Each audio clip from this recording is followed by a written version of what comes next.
What is your workplace horror story? I wasn't there that day when it happened, but heard some of the details. I may be off, but here goes.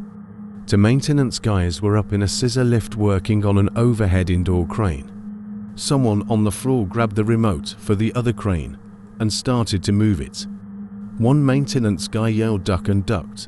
The other turned to see what was happening and apparently was crushed between the two cranes and then fell out of the lift. I don't know how true this is, but apparently his insides were out and still alive for a short time.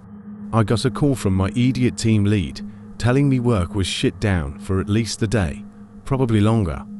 He didn't mention the guy dying, just mentioned it was awesome to have a long weekend.